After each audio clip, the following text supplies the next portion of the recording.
আমাদের সাথে এই মুহূর্তে সরাসরি 21শে নভেম্বরের সশস্ত্র বাহিনী দিবসের আলোচনায় অংশ নিয়েছেন, সরাসরি স্টুডিওতে যুক্ত আছেন ব্রিগেডিয়ার জেনারেল গোলাম মহিউদ্দিন মাহি। আমাদের সাথে রয়েছেন কমোডর জিয়াউর রহমান, আসসালামু আলাইকুম, এবং আমাদের সাথে রয়েছেন এয়ার কমোডর শামীম রেজা। আসসালামু আলাইকুম। আপনাদের তিনজনকে স্বাগত জানাচ্ছি আজকের এই বিশেষ দিনে। আমরা প্রতিটি দেশের, শুধু বাংলাদেশ নয়, প্রতিটি দেশের সার্বভৌমত্ব রক্ষার সবচেয়ে শক্তিশালী বাহিনী যার যার দেশের সশস্ত্র বাহিনী, এটি প্রতিটি নাগরিকের গর্বের বাহিনী। আমরা আজকে এই যে সশস্ত্র বাহিনী দিবস, অর্থাৎ এই সামরিক বাহিনীর জন্মদিন বলতে গেলে, তো সেটি কেন কিভাবে আসলো আমরা সেইটা দিয়েই শুরু করতে চাই। ব্রিগেডিয়ার জেনারেল মাহি, আপনাকে দিয়েই শুরু করে আপনি একটু জানাবেন যে সশস্ত্র বাহিনী দিবস হিসেবে 21শে নভেম্বরের যাত্রাটা কিভাবে শুরু, তিন বাহিনী সমন্বিতভাবে মুক্তিযুদ্ধের সময় কিভাবে সেই যাত্রাটা শুরু, আমরা একটু শুনে আসি। ধন্যবাদ আপনাকে। সবাইকে সশস্ত্র বাহিনী দিবসের শুভেচ্ছা জানাচ্ছি এবং একই সাথে মহান মুক্তিযুদ্ধে অংশগ্রহণকারী সকলের আত্মত্যাগ এবং অবদানকে শ্রদ্ধাভরে স্মরণ করছি। যেহেতু আপনি যাত্রাটা কিভাবে শুরু হলো ওটা জানতে চাচ্ছেন, আমরা জানি যে 25শে মার্চের কালো রাতের পরে তৎকালীন ইপিআর, ইস্ট বেঙ্গল রেজিমেন্টের সদস্য, পুলিশ, আনসার বিভিন্ন জায়গা থেকে যার যার মতো করে প্রতিরোধ যুদ্ধ শুরু করে। এরপরে এপ্রিলের 4 তারিখে হবিগঞ্জের তেলিয়াপাড়া চা বাগানে বেঙ্গল রেজিমেন্টের তৎকালীন কিছু অফিসার এবং আরও কয়েকজন ঊর্ধ্বতন সেনা কর্মকর্তা তারা একটা মিটিং করে মোটামুটি কয়েকটি বিষয়ে পরিকল্পনা গ্রহণ করে। এর মধ্যে একটা ছিল যে যুদ্ধ করার জন্য একটা সাংগঠনিক কাঠামো লাগবে, বাহিনী লাগবে, প্রবাসী একটা সরকারের প্রয়োজন হবে এবং আন্তর্জাতিক সমর্থনেরও প্রয়োজন হবে। যার ভিত্তিতে ওই মুহূর্তেই শুরুতে পুরো দেশকে 4টি সেক্টরে ভাগ করে যুদ্ধের পরিকল্পনা করা হয়েছিল, যেটা পরবর্তীতে 6টি এবং আরও পরে 11টি সেক্টরে পূর্ণাঙ্গ রূপ লাভ করে। সেক্টর কমান্ডার নিয়োগ করা হয়, মুক্তিযুদ্ধের সর্বাধিনায়ক হিসেবে জেনারেল ওসমানীকে নিয়োগ দেওয়া হয়। ততদিনে প্রবাসী সরকার শপথ নিয়েছে এবং বিভিন্ন স্থানে সেনাবাহিনী, নৌবাহিনী এবং বিমান বাহিনীর বিভিন্ন যুদ্ধ ততদিনে শুরু হয়ে গেছে। এর মধ্যে উল্লেখযোগ্য হলো নৌবাহিনীর অপারেশন জ্যাকপট বা বিমান বাহিনীর যুদ্ধটাও যখন এক পর্যায়ে তাদের কিলো ফ্লাইটের জন্য তারা প্রস্তুতি গ্রহণ করে ফেলে। এই যে শুরুতে একটা প্রতিরোধ যুদ্ধ শুরু হলো এবং ধাপে ধাপে একটা সাংগঠনিক কাঠামো দাঁড় করানো, এবং এই সাংগঠনিক কাঠামো দাঁড় করানোর মাধ্যমে সেনাবাহিনী, নৌবাহিনী, বিমান বাহিনীর সদস্যরা বিভিন্ন যুদ্ধে অংশগ্রহণ করছে। এই বাহিনীর সদস্যদেরকে সমন্বিতভাবে, সম্মিলিতভাবে আপামর জনসাধারণের সাথে কাঁধে কাঁধ মিলিয়ে যুদ্ধটাকে আরও বেগবান করার জন্য 21শে নভেম্বর থেকে এই একটা আক্রমণের সূচনা হয়, যেটা যৌথ বাহিনীর আক্রমণ। এবং এর আগে এভাবেই তিন বাহিনী একত্রে যাত্রা শুরু করে। জি, মুক্তিযুদ্ধকালীন এই যে আপনাদের একসাথে যাত্রা তিন বাহিনীর এবং পরবর্তীতে যে মিত্র বাহিনী, সব মিলিয়ে ওই সময় তাহলে নিশ্চয়ই মুক্তিযুদ্ধের যে স্পিড এবং বিজয়টাও তো খুব কাছাকাছি চলে আসছিল। এটার মাঠ পর্যায়ে একেবারে যুদ্ধক্ষেত্রে কতটা পরিবর্তন এসেছিল যখন সম্মিলিতভাবে যাত্রা শুরু হলো? যুদ্ধক্ষেত্রে অনেক বড় ধরনের পরিবর্তন এসেছিল। আপনি যদি খেয়াল করেন, যে কয়েকটা বড় বড় যুদ্ধের বিজয় আমরা পেয়েছি মুক্তিযুদ্ধে, সমগ্র মুক্তিযুদ্ধে, এর বেশিরভাগই এই নভেম্বর ডিসেম্বরের মধ্যে হয়েছে।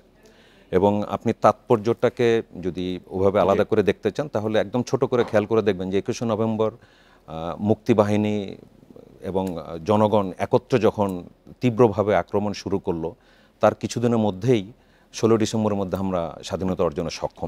এই যে খুব অল্প সময়ের মধ্যে চূড়ান্ত বিজয় অর্জনে সক্ষম হলাম, এটা কিন্তু ইঙ্গিত দেয় যে মাঠ পর্যায়ে কতটা এটা গুরুত্বপূর্ণ ছিল বা কার্যকরী ছিল। জি, আমরা আবার আসবো। এখানে অনেকগুলো অপারেশন আছে আলাদা আলাদা করে, সেই বিষয়টা একটু শুনবো।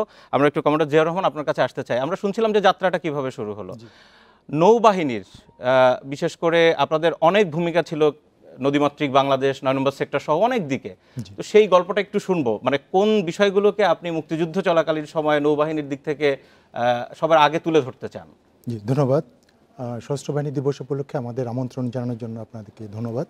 একই সঙ্গে সশস্ত্র বাহিনীর স্বাধীনতা যুদ্ধে 25,000-এর বেশি সদস্য সরাসরি যুদ্ধে অংশগ্রহণ করেছিলেন এবং এর মধ্যে 1558 জন তারা শাহাদত বরণ করেন।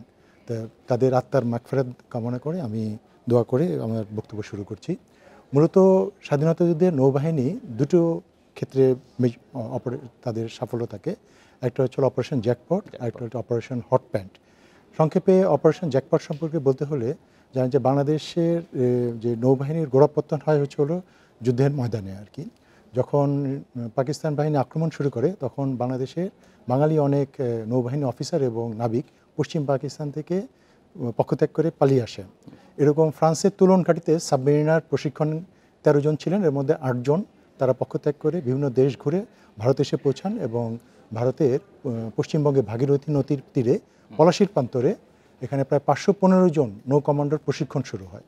এই 515 জনের মধ্যে সফলভাবে 367 জন প্রশিক্ষণ সমাপ্ত করেন এবং এর মধ্যে 167 জনের বিভিন্ন দল বাংলাদেশে ভাগ হয়ে তৎকালীন যে সমুদ্র বন্দর চট্টগ্রাম এবং চালনা বন্দর, এছাড়াও নদী বন্দর ছিল অন্য গুরুত্বপূর্ণ নদী বন্দর, যার মাধ্যমে পাকিস্তান সেনাবাহিনীর রসদ অস্ত্র এগুলো সব নদীপথে পারাপার করা হতো। এই নদী বন্দরের মধ্যে দাউদকান্দি, নারায়ণগঞ্জ এবং চাঁদপুর এগুলোকে টার্গেট করা হয় এবং 1971 সালের 15ই আগস্ট রাত্রেবেলা নৌ কমান্ডাররা ভাগ হয়ে এই নদী বন্দর এবং সমুদ্র বন্দর আক্রমণ করে। এখানে প্রায় 26টি জাহাজ 1 লক্ষ টন খাদ্য, রসদ, অস্ত্র, গোলাবারুদ সহ ডুবিয়ে দেওয়া হয়। এই অপারেশনের ফলশ্রুতিতে যেমন একদিকে পাকিস্তান সেনাবাহিনীর রসদ, অস্ত্র, গোলাবারুদ সরবরাহ ব্যাহত হয়ে যায়, তেমনি আন্তর্জাতিক পর্যায়ে এই যুদ্ধের খবরটি ছড়িয়ে পড়ে। এর পূর্বে কিন্তু পাকিস্তান বাহিনী মূলত এটা একটা অন্তর্ঘাতমূলক সংঘাতের কথা বলে ইন্টারন্যাশনাল মিডিয়াতে প্রচার করছিল, কিন্তু পরবর্তী এটা জানা যায় না, এটা শুধুমাত্র অন্তর্ঘাতমূলক না, এটা একটা জাতিগত যুদ্ধ এখানে কন্ডাক্ট হচ্ছে আর কি। দ্বিতীয়ত হলো অপারেশন হট প্যান্টের মাধ্যমে এই যে সাফল্য আসলো, এর মাধ্যমে বাংলাদেশ সরকার প্রায় 80 লক্ষ টাকা দিয়ে ওই সময় দুটো ছোট জাহাজ কিনে দেয় এবং এটা কলকাতাতে রিনোভেশনের পরে কামান ফিট করা যুদ্ধ চলা অবস্থায় এবং নভেম্বর মাসে এই দুটো জাহাজ বাংলাদেশি 49 জন নাবিক সহ কলকাতা থেকে রওনা দিয়ে আমাদের যে চালনা বন্দর, তৎকালীন এখন এটা মংলা বন্দর, মংলার পাশে এইটার যে চ্যানেল জুলফিকার চ্যানেল, এই চ্যানেলে 12ই নভেম্বর মাইনিং করে এবং এই মাইনিংয়ের ফলে বেশ কিছু বাণিজ্যিক জাহাজ ওখানে ক্ষতিগ্রস্ত হয় এবং এই খবরটি ইন্টারন্যাশনালি চলে যায়। এরপরে বাণিজ্যিক জাহাজ তৎকালীন পূর্ব পাকিস্তানের বন্দর চট্টগ্রাম এবং চালনা বন্দর আসা বন্ধ করে দেয় এবং তাদের বিমা এবং অন্যান্য খরচ বেড়ে যায়। এর ফলে ইন্টারন্যাশনাল পর্যায়ে তাদের বাণিজ্যিক পথ সবগুলো বন্ধ হয়ে যায়। এর ফলে এর মাধ্যমে অ্যাকচুয়ালি পাকিস্তান সেনাবাহিনীর যে সরবরাহ ব্যবস্থা এটা বন্ধ হয়ে যায় এবং এখানে নৌবাহিনীর একটা গুরুত্বপূর্ণ ভূমিকা পালন করে মুক্তিযুদ্ধ। জি, আপনাকে অনেক ধন্যবাদ। আমরা আবার অনেক প্রশ্ন নিয়ে আসবো। আমরা একটু প্রথম পার্টে আমরা জেনে আসতে চাই যে মুক্তিযুদ্ধ কারণ 21শে নভেম্বরের যাত্রাটা আমাদের মহান মুক্তিযুদ্ধের মধ্য দিয়েই শুরু। আমরা এবার একটু বিমান বাহিনীর কমান্ডার শামীম রেজা আপনার কাছে আসতে চাই, এয়ার কমান্ডার। কিলো ফ্লাইট এই বিষয়টাও শুনবো। একই সাথে মাত্র বোধহয় 3টি এয়ারক্রাফট দেওয়ার শুরু ছোট ছোট। এই যাত্রাটা আসলে কতটা বন্ধুর ছিল, কিভাবে এই পর্যায়ে আসলেন, এই পর্যায়টা পরে শুনে একটু আমরা ওই যাত্রার মুখটা শুনে আসতে চাই যে বিমান বাহিনীর কি ভূমিকা ছিল মুক্তিযুদ্ধে। ধন্যবাদ। আমি প্রথমেই মাননীয় বিমান বাহিনী প্রধান, বিমান বাহিনী প্রতিনিধি সদস্যের তরফ থেকে যেহেতু কিলো ফ্লাইটের কথা বললেন, আজকের এই মহান দিনে সশস্ত্র বাহিনী দিবসে কিলো ফ্লাইটের প্রতিটি সদস্যকে স্মরণ করতে চাই। একই সাথে স্মরণ করতে চাই আমাদের মহান মুক্তিযুদ্ধে অংশগ্রহণকারী, শাহাদত বরণকারী প্রতিটি সদস্য। আর আপনাদের মাধ্যমে দেশবাসীর সামনে যারা আমাদের অনুপ্রেরণা এবং আকাঙ্ক্ষার উৎসস্থল, সবাইকে ধন্যবাদ জানিয়ে এই কিলো ফ্লাইটের যে যাত্রাটা এটা শুরু করতে চাই। আপনারা অবশ্যই অলরেডি জানেন যে তৎকালীন পাকিস্তান বিমান বাহিনীতে কর্মরত 1100-র অধিক বিমান সেনা বিভিন্ন পর্যায়ের যারা ছিলেন, তারা যখন স্বাধীনতা যুদ্ধের ডাক আসে সম্মুখ সমরে লিপ্ত হয়। এটার মধ্যে তারা সেক্টর কমান্ডার, উপ সেক্টর কমান্ডার সহ বিভিন্ন ধরনের কর্মকাণ্ডে লিপ্ত ছিলেন, সরাসরি যুদ্ধে লিপ্ত ছিলেন। বাট যুদ্ধের একটা মাত্রিক পরিবর্তন আনা, শত্রুকে সঠিকভাবে মোকাবেলা করার যে মানসিকতা, এই মানসিকতা নিয়েই 28শে সেপ্টেম্বর ভারতের ডিমাপুরে একদম সাধারণ 3টা বিমান, 9 জন বৈমানিক, 47 জন বিমান সেনা এবং একে খন্দকার, বীরত্তম তৎকালীন গ্রুপ ক্যাপ্টেন একে খন্দকার, ওনার নেতৃত্বে, যার নামের অধ্যক্ষর দিয়েই সূচিত হয় কিলো ফ্লাইট।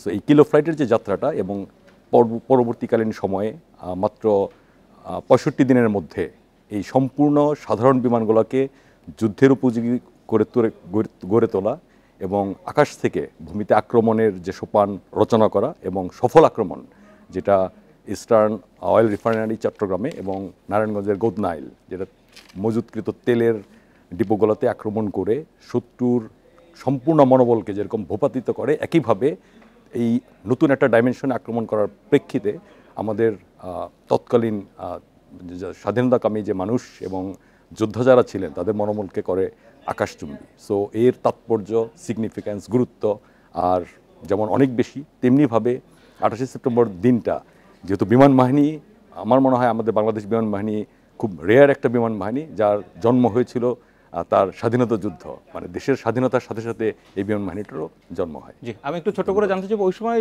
পাকিস্তান এয়ারফোর্সের সাথে, পাক বাহিনীর এয়ারফোর্সের সাথে যদি একটু তুলনা করি, আমি জানি যে এটা তুলনা চলে না, তারপর আমার দর্শকদের বোঝার জন্য যদি একটু বলেন, মানে কতটা সীমিত জায়গা থেকে আমরা শুরু করছি। জি, আবারও ধন্যবাদ। খুব গুরুত্বপূর্ণ একটা প্রশ্ন এবং এটা তাৎপর্যটা বলার জন্যে আমরা যদি কনসিডার যদি করি একটা রেগুলার এয়ারফোর্স, তখন আমাদের তৎকালীন যে পাকিস্তান যার সাথে আমাদের যুদ্ধ করতে হয়েছিল, ওয়ার্ল্ড রেনাউন্ড এয়ারফোর্সেস, নেভি এবং আর্মি তাদের ছিল। আর বাংলাদেশ বিমান বাহিনীর জন্ম যেখানে, flight, even it is not a squadron, যে একদম ক্ষুদ্র একটা অংশ, বাট বিমান যেগুলো ছিল এই বিমানগুলো যুদ্ধের বিমান ছিল না। আবার আমি বলছি যে 28শে সেপ্টেম্বর গঠিত হওয়া এবং 3 ডিসেম্বর আক্রমণ করা, মাঝখানে মাত্র 60-62 দিন, এই সময়ের মধ্যে কতটুকু দেশাত্মবোধ, দেশের প্রতি ভালোবাসা এবং লক্ষ্য যে আমি আমার দেশের জন্য সর্বোচ্চ করব, তাতে যদি আমার আত্মত্যাগও করতে যদি হয়, এই সক্ষমভাবে আমি গড়ে তুলব। সেই 3টি বিমান, 47 জন বিমান সেনা, 9 জন বৈমানিক নেতৃত্বে একে খন্দকার সফল আক্রমণ। এবং এই আক্রমণটা তাৎপর্য যদি আমরা বিবেচনা যদি করি, সোফার হয়তো তৎকালীন সময়ে আমাদের এই যুদ্ধটাকে ইন্টারনাল কনফ্লিক্টস, ইনসার্জেন্সি, বিভিন্ন ডাইমেনশনে আনা হচ্ছিল, বাট আকাশপথে যখন এই আক্রমণটা রচিত যখন হয়, তখন কিন্তু গ্লোবালি এটার যে মাত্রিক পরিবর্তন, যে আনকনভেনশনাল গেরিলা ওয়ারফেয়ার থেকে এটা একটা পূর্ণাঙ্গ যুদ্ধের যে রূপান্তর, এই রূপান্তরটা ঘটে। ওই আলোকেও এই কিলো ফ্লাইটের যে সফল আক্রমণগুলো 3 ডিসেম্বর যেটা শুরু হয়ে 15 ডিসেম্বর পর্যন্ত কন্টিনিউ করে এবং অর্ধশতেরও বেশি অনেক সফল আক্রমণ তারা পরিচালনা করে, যেটা আমাদের স্বাধীনতা যুদ্ধকে, অনেক কাঙ্ক্ষিত স্বাধীনতাকে অনেক বেশি ত্বরান্বিত করে। এয়ার কমান্ডার শামীম রেজা, আপনাকে অনেক ধন্যবাদ। আমরা বিরতিতে যাওয়ার আগে একটু ব্রিগেডিয়ার জেনারেল গোলাম মহিউদ্দিন, আপনার কাছে আসতে চাই। 3 জন বীরশ্রেষ্ঠ সেনাবাহিনীতে খুব সম্ভবত একটু বলবেন আপনাদের ভূমিকা। আমরা 21শে নভেম্বর থেকে সেনাবাহিনীর মুক্তিযুদ্ধের ভূমিকায় একটু ছোট করে জানতে চাই। আপনি যদি মুক্তিযুদ্ধে সেনাবাহিনীর ভূমিকা এটা নিয়ে কিছু বলতে চান, তাহলে শুরুতে আপনাকে বলতে হবে যে আপনি ওই সময়ের প্রেক্ষাপট চিন্তা করেন। 25 তারিখে হঠাৎ করেই বিভিন্ন স্থানে পাকিস্তান বাহিনী অতর্কিতে আক্রমণ করে নিরীহ লোকজনকে হত্যা করতে শুরু করেছে। তখন বাংলাদেশে ইস্ট বেঙ্গল রেজিমেন্টের 5টা রেজিমেন্ট ছিল বা ইউনিট বা ব্যাটালিয়ান ছিল। এই 5টা রেজিমেন্টের বাঙালি অফিসার যারা ছিলেন, তাদের নেতৃত্বে এরা তৎক্ষণাৎ বিদ্রোহ করে যে যেখানে ছিলেন বিভিন্ন জায়গায়, সৈয়দপুর, জয়দেবপুর, ব্রাহ্মণবাড়িয়া বা চিটগং, খুলনা, বিভিন্ন জায়গায় যে যেখানে ছিলেন সবাই বিদ্রোহ করে তৎক্ষণাৎ প্রতিরোধ যুদ্ধ শুরু করে দেয়। এই যে শুরুটা করলো প্রতিরোধ যুদ্ধ, এটা কিন্তু একদম মানে পাকিস্তান সেনাবাহিনী থেকে একেবারে মুহূর্তের ভিতরে প্রতিরোধ করে, এটা পুরোটাই বিক্ষিপ্তভাবে, একজনের সাথে আরেকজনের কোনো যোগাযোগ নেই, কোনো পূর্ব প্রস্তুতি পরিকল্পনা কিচ্ছু নেই, কোনো কমান্ড। এই শুরুর পরেই নিজেরা তখন মনে করলো যে নিজেদের মধ্যে যোগাযোগ করে যে একটু পরিকল্পনা করা দরকার। তারপরে আমি যেটা এর আগে বলেছি, তারা বসলো তেলিয়াপাড়াতে। ওখানে বসে, এখানেও কিন্তু যে বেঙ্গল রেজিমেন্টের ওই অফিসাররা, অর্থাৎ সেনাবাহিনীর যে ব্যাকবোন যেটা, তারাই এখানে বসে পরিকল্পনা করলো যে আমাদের অর্গানাইজেশন লাগবে, স্ট্রাকচার দরকার আছে, গভর্নমেন্ট দরকার আছে, ইন্টারন্যাশনাল সাপোর্টের দরকার আছে।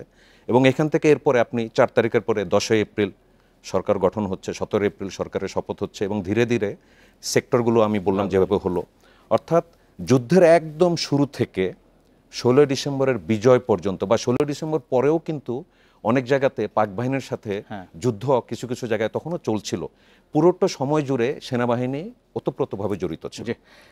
ব্রিগেডিয়ার গোলাম মহিউদ্দিন, আমরা আসলে ছিলাম মুক্তিযুদ্ধকালীন এই সশস্ত্র বাহিনীর যাত্রার ইতিহাস নিয়ে। আমরা এবার একটু সরাসরি যেতে চাই বিশ্বে আসলে মানবিক সেনাবাহিনীর জায়গা। এই যে মানবিক এবং সেনাবাহিনী, বাংলাদেশ মোটামুটি এই জায়গাটা সশস্ত্র বাহিনী এটা প্রতিষ্ঠিত করেছে যে মানবিক সেনাবাহিনী বলতে গেলে বাংলাদেশ সেনাবাহিনীকে বাদ দিয়ে এই শব্দ ব্যবহার করা যাবে না। ইউএন মিশন থেকেই শুরু, যদি আমি বলি একটু বলবেন ইউএন মিশনে সেনাবাহিনীর এই মুহূর্তের অবস্থান কি, আর ইউএন মিশন কতটা দেশে কতটা কি চলছে? আমরা যদি সেনাবাহিনীর একদম শুরু থেকে দেখে, মুক্তিযুদ্ধ যেমন আমাদের শ্রেষ্ঠতম অধ্যায়, তেমনি এর পরের অন্যতম অর্জন হলো এই জাতিসংঘে সেনাবাহিনীর অংশগ্রহণ। জাতিসংঘে সেনাবাহিনীর পদচারণা শুরু হয় 1988 সালে। যদিও এর আগেই 1973 সালে আমরা প্রথম আন্তর্জাতিক পরিমণ্ডলে সেনাবাহিনীর সদস্যদেরকে প্রেরণ করেছিলাম।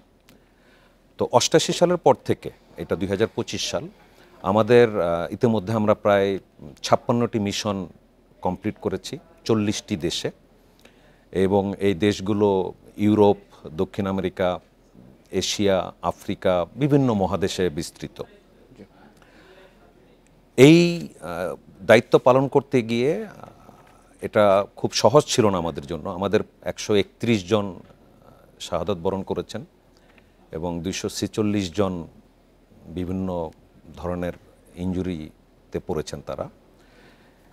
এখানে আমরা যদি অর্জনগুলোকে আলাদা করে দেখি, তাহলে এক হলো বিশ্বের বিভিন্ন দেশে তারা বাংলাদেশ নামের দেশের অস্তিত্বটা প্রথম জানতে পেরেছে আমাদের জাতিসংঘের মিশনে অংশগ্রহণের মাধ্যমে। এমনকি অনেক দেশে তারা পুরো রাষ্ট্রীয়ভাবে বাংলা ভাষাকে স্বীকৃতি দিয়েছে। দেশের তাদের স্থানীয় রাস্তা বা এলাকার নাম তারা বাংলাদেশের সাথে মিল রেখে করছে। বাংলাদেশকে তারা আজকে চীনে এই আমাদের জাতীয় সঙ্গীত গাইছে। হ্যাঁ, এটা এই পুরোটা হলো আমাদের অংশগ্রহণের মাধ্যমে। তো আমরা এমন পর্যায়ে উঠেছি যে এখন পর্যন্ত প্রায় 2 লাখের কাছাকাছি সেনা সদস্য বিভিন্ন মিশনের দায়িত্ব পালন করেছে, এবং বিগত বছরগুলোতে একাধিকবার আমরা সবচেয়ে বেশি সৈন্য প্রেরণকারী দেশ হিসেবে ছিলাম। এই মুহূর্তে আমাদের অবস্থান কোথায়? এই মুহূর্তে আমরা, এটা আপনি যদি সংখ্যার বিচারে যান তাহলে একটু ভুল হবে, এটা তৃতীয় বলা যেতে পারে, কিন্তু এটা আসলে সংখ্যার বিচারে না, সক্ষমতার বিচারে আমরা এখনো প্রথমেই রয়েছি। কারণ এটা শুধুমাত্র মাথা গুনে না, সে আমাদের অংশগ্রহণকারী 3 মাত্রিক, নেভিও আছে, এয়ারফোর্সও আছে। সব কিছু মিলিয়ে আমাদের অংশগ্রহণ এখনও আগের মতোই, আমরা গৌরবময় অধ্যায়ে রয়েছি। জি, আমরা একটু নেভির কাছে আসতে চাই। নৌবাহিনীর শান্তিরক্ষা মিশন, পিসকিপিং মিশন, আসলে নৌবাহিনীর ভূমিকা কি, এবং একটা বিষয় সেটা হচ্ছে কমান্ডিং পজিশনগুলোতে বাংলাদেশ কতটা আছে আর কি, বা যেতে পেরেছে? ওকে, বাংলাদেশ নৌবাহিনী জাতিসংঘ মিশনে প্রথম অংশগ্রহণ করে 1993 সালে মোজাম্বিকে সামরিক পর্যবেক্ষণ প্রেরণের মাধ্যমে। পরবর্তীতে 1997 সালে প্রথম উপসাগরীয় যুদ্ধ শেষে ইরাক এবং কুয়েত বর্ডারে একটি নৌ কন্টিনজেন্ট ডিপ্লয় হয়। বর্তমানে বাংলাদেশে 2টি কন্টিনজেন্ট ডিপ্লয় আছে, মূলত একটি হচ্ছে হলো লেবাননে, একটি হচ্ছে হলো দক্ষিণ সুদানে। এই পর্যন্ত বাংলাদেশ নৌবাহিনী 7427 জন শান্তিরক্ষী অংশগ্রহণ করেছে, এবং এর মধ্যে মহিলার 57 জন রয়েছে। 31টি মিশন সম্পন্ন করেছে। এখন আমাদের 7টি মিশনে প্রায় 340 জন শান্তিরক্ষী আছে। আর বাংলাদেশ নৌবাহিনী গভর্নমেন্ট সরকারি কোষাগারে এর মাধ্যমে 114 কোটি টাকা এই বছর জমা প্রদান করেছে, যা বৈদেশিক মুদ্রা অর্জনে সহায়ক ভূমিকা পালন করছে। আমাদের যে 2টি বড় মিশন আছে, একটি হচ্ছে লেবাননে 2010 সাল থেকে শুরু হয়েছে, আজ 15 বছর যাবৎ। অন্যান্য ইউরোপিয়ান নৌবাহিনী যেমন তুরস্ক, গ্রিস, এদের সাথে সমানতালে বাংলাদেশ জাহাজ একইভাবে ওখানে মিশন পালন করছে, এবং লেবাননে যেন কোনো ধরনের অস্ত্র, গোলাবারুদ এগুলো প্রবেশ না করে ইন্টারডিকশন অপারেশনের মাধ্যমে এই দায়িত্বটা পালন করছে। আরেকটি আমাদের মিশন রয়েছে সুদানে, সাউথ সুদানে, যেখানে হচ্ছে হলো 199 জনের একটা কন্টিনজেন্ট আছে, যেটার মাধ্যমে আমরা নীল নদের মাধ্যমে প্রায় 945 কিলোমিটার লম্বা পথে যে ইউএনের রসদ এবং জ্বালানি যায়, এগুলোকে আমরা নিরাপত্তা প্রদান করি, এবং আঞ্চলিক ভিত্তিতে বিভিন্ন ডুবুরি সহায়তা, উদ্ধার কার্য সহায়তা দেওয়া হয়। অঞ্চলগুলোতে যে সমস্ত মিশনে আপনারা অংশ নিয়েছেন, মানে কতটা চ্যালেঞ্জিং আসলে এই জায়গায়? এগুলো খুবই চ্যালেঞ্জিং, কারণ ওখানকার যে প্রকৃতি, তারপর ওখানকার মানুষ, জনমিতি এবং পরিবেশ, এগুলো আমাদের জন্য সম্পূর্ণ নতুন। এবং 2006 সালের যখন প্রথম সুদানে আমাদের কন্টিনজেন্ট যায়, ওই সময় নীল নদে যে অবস্থানে আমাদেরকে অবস্থানটা দেওয়া হয়েছিল, সেখানে কোনো কিছুর অস্তিত্ব ছিল না। আমাদের কন্টিনজেন্টকে ওইখানে প্রায় 48 ডিগ্রি সেলসিয়াস এই তাপমাত্রার মধ্যে তাঁবু গেড়ে প্রায় 1 বছর তাদেরকে অবস্থান করতে হয়েছে, প্রাথমিক ভিত্তিতে আবাসস্থল এবং অন্যান্য সব কিছু রেডি করার জন্য। এবং সেই নীল নদের পাশে বন, জঙ্গল, সাপ এবং গরম, এইসব প্রতিকূলতাকে মিটিয়ে আমাদের কন্টিনজেন্ট তখন আমাদের ওখানে ফুড স্টেপ এস্টাবলিশ করে, এবং এরই ধারাবাহিকতা কিন্তু আমরা এখানে বেশ সফলভাবে অংশগ্রহণ করে যাচ্ছি। এবং সাউথ সুদানে আমাদের একটা কন্টিনজেন্ট এখনও আজ 2025-এ সফলভাবে কাজ করছে।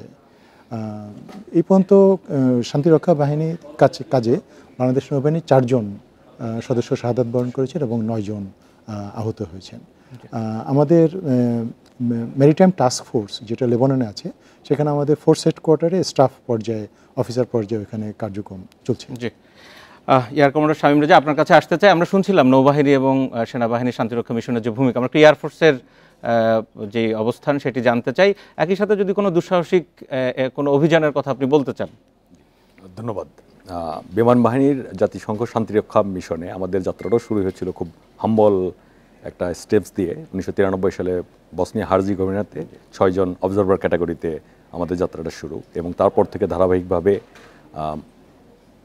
আমাদের যে আস্তে আস্তে বিমান ডিপ্লয় করা, এবং বিগত বছরগুলোতে একক বিমান বাহিনী হিসাবে 500-রও অধিক বিমান সেনা এবং 10টার মতো এয়ারক্রাফট কন্ট্রিবিউট করে আমরা পৃথিবীর মধ্যে এক্সাম্পলারি বিমান বাহিনী in contributing to establish international piece, এটার মধ্যে আমরা কন্ট্রিবিউট করতে পেরেছি। এখনও 5টা দেশে আমাদের অলমোস্ট 500-এর কাছাকাছি, 400-এর কাছাকাছি, ইনক্লুডিং আমাদের নারী বৈমানিক, নারী বিমান বাহিনীর সদস্য যারা আছে তাদেরকে নিয়ে কর্মরত আছেন।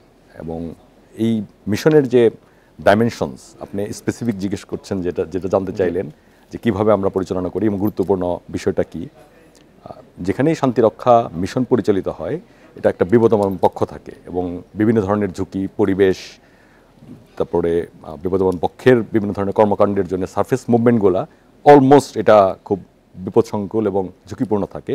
এই প্রেক্ষিতে মিশনটাকে সাস্টেইন করানোর জন্যে টু এনফোর্স পিস এবং টু স্টেবিলাইজ এই বিমান চলাচল এবং বিমান পরিবহনের মাধ্যমে বিভিন্ন ধরনের কর্মকাণ্ড, এটা ক্যাজুয়ালিটিজ ইভাকুয়েশন হতে পারে, এটা হতে পারে লজিস্টিক সাস্টেনেন্স, এটা হতে পারে রিলোকেশন, উইথড্রল, এই ধরনের কর্মকাণ্ডগুলো বাংলাদেশ বিমান বাহিনী করে থাকে। এবং আমাকে একটা প্রশ্ন একটু করতে হবে, সেটা হচ্ছে আপনি নারীদের কথা বলছিলেন। এমনি বৈমানিক হিসাবে বা পাইলট হিসাবে এই পেশাটা অনেক চ্যালেঞ্জিং, তার উপরে মিশনে যে আমাদের নারীরা কাজ করছে, একটু বলবেন তাদের কথা।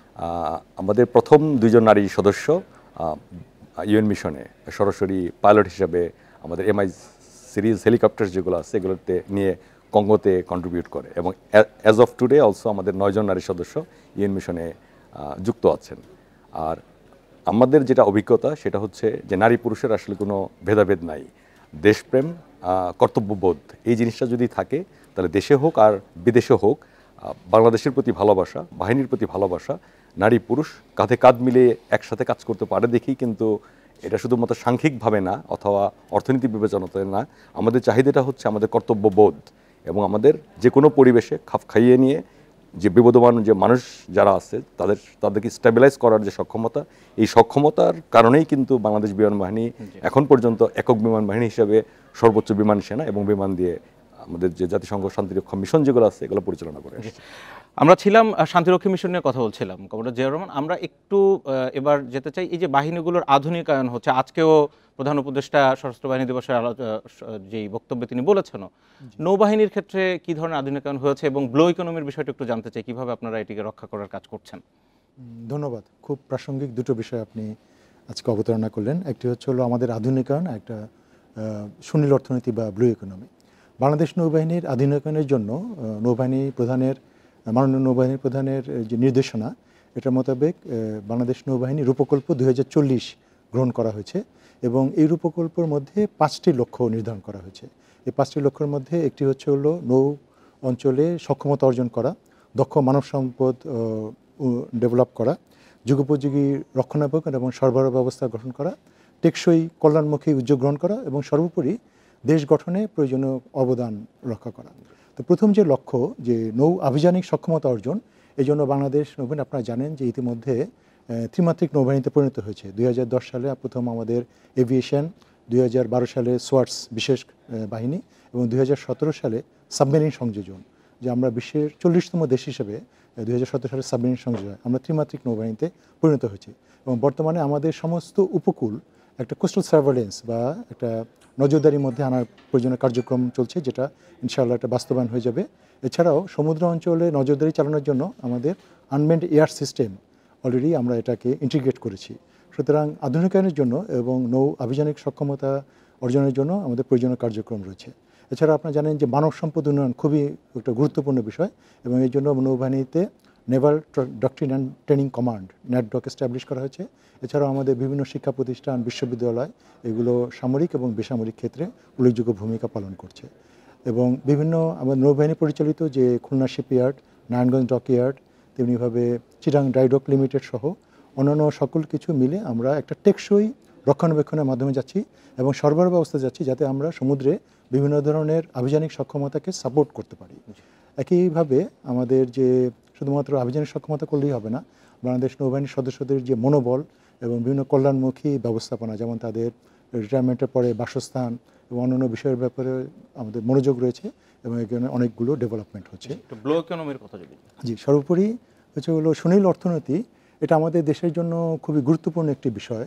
আপনারা জানেন যে আমাদের স্থলভাগে 1,44,000 বর্গ কিলোমিটার হচ্ছে আমাদের স্থলভাগের আয়তন বা সীমা। এর মধ্যে কিন্তু 15,000 স্কোয়ার বর্গ কিলোমিটার হচ্ছে হলো নদীপথ বা অন্যান্য জলাশয়। এর বাইরে সমুদ্রে আছে হচ্ছে হলো 1,18,000 বর্গ কিলোমিটার। তো যদি নদীপথ এবং জলপথের 15,000 কিলোমিটার ধরি, তাহলে বাংলাদেশের জলসীমা 1,30,000 বর্গ কিলোমিটার, যা আসলে স্থলভাগের 1,30,000 কিলোমিটার সমান। তার মানে স্থলভাগের মতো আরেকটা বাংলাদেশ আসলে সমুদ্রে এবং নদীতে রয়েছে। তা আমাদের প্রায় 17.5 কোটি জনবল এই 1,30,000 বর্গ কিলোমিটারের মধ্যে আমরা সীমিত। এই সীমিত সম্পদ দিয়ে আমরা চলছি এবং আমাদের অর্থনৈতিক উন্নয়ন সহ দারিদ্র্য এগুলোকে আমরা আসলে এভাবে অ্যাড্রেস করতে পারছি না। আমরা যদি জলভাগের যে আমাদের সম্পদ আছে, মৎস্য সম্পদ, আমাদের খনিজ সম্পদ, গ্যাস, তেল, তারপরে হচ্ছে পর্যটন, নৌবাণিজ্য, জাহাজ এবং অন্যান্য সকল কিছু যদি আমরা সঠিকভাবে ব্যবহার করতে পারি, তাহলে কিন্তু আমাদের অর্থনীতিকে অনেক ইমপ্রুভ করা সম্ভব। বর্তমানে আমরা মাত্র $3 বিলিয়ন এই জলসীমা থেকে আহরণ করতে পারছি, যা আমাদের $450 বিলিয়ন মধ্যে 1/1 কম, যেটা দক্ষিণ পূর্ব এশিয়া দেশের কিন্তু এখানে প্রায় 6 থেকে 10% তারা আহরণ করছে। আমরা যেরকম আপনার কাছে আবার আসবো, আমরা একটু এয়ারফোর্সের আধুনিকায়ন সম্পর্কে জানবো। শামীম রেজা, আপনি একটু জানাবেন যে আমাদের এয়ারক্রাফট নতুন অনেক আলোচনা আমরা কিন্তু এর মধ্যে শুনেছি, কি কি সংযোজন হতে যাচ্ছে বা নতুন করে যুক্ত হতে যাচ্ছে, একটু বলবেন। জি, ধন্যবাদ। আমাদের বর্তমান মাননীয় বিমান বাহিনী প্রধান স্যারের যেটা ফোকাস আধুনিক বিমান বাহিনী, এবং আধুনিক বিমান বাহিনীকে যদি আমি ভাগ করি, এটা 3টা ডাইমেনশনসে আমরা কথা বলতে পারি। একটা মানব সম্পদ উন্নয়ন, স্বনির্ভরতা এবং দেশ গঠন। সো এই মানব সম্পদ উন্নয়ন যেটা, এটার জন্য প্রাতিষ্ঠানিকভাবে বাংলাদেশ বিমান বাহিনীর বিভিন্ন প্রশিক্ষণ ইনস্টিটিউটস যেগুলো আছে, যা জেনে আপনারা খুশি হবেন, এটার যে শিক্ষার মান, এই মানগুলো কিন্তু এখন ন্যাশনাল স্ট্যান্ডার্ড এবং ISO সনদপত্র প্রাপ্ত। এভিয়েশন ইউনিভার্সিটি তার সাথে রিসেন্টলি যুক্ত হয়েছে, এবং এভিয়েশন ইউনিভার্সিটি গঠন করা এবং এটা কার্যক্রম পরিচালনা করা, এটা কিন্তু মানব সম্পদ উন্নয়নেরই একটা ধারাবাহিকতার বড় একটা উদাহরণ। একইভাবে এক সময় আমরা সম্পূর্ণ পরনির্ভর ছিলাম, যে বিমান ইম্পোর্ট করা থেকে শুরু করে এটা রক্ষণাবেক্ষণ, স্পেয়ার্স সব কিছুই আমাদের বিদেশ থেকে আনতে হতো। বাট আমাদের এখন maintenance and overall repair units Bangladesh বিমান বাহিনীতে সংযোজিত হয়েছে, এবং সাফল্যের সাথে আমরা আমাদের বিভিন্ন ধরনের আমদানিকৃত বিমানের রক্ষণাবেক্ষণ এবং ক্ষুদ্র যন্ত্রাংশগুলো এখন তৈরি করতে পারি।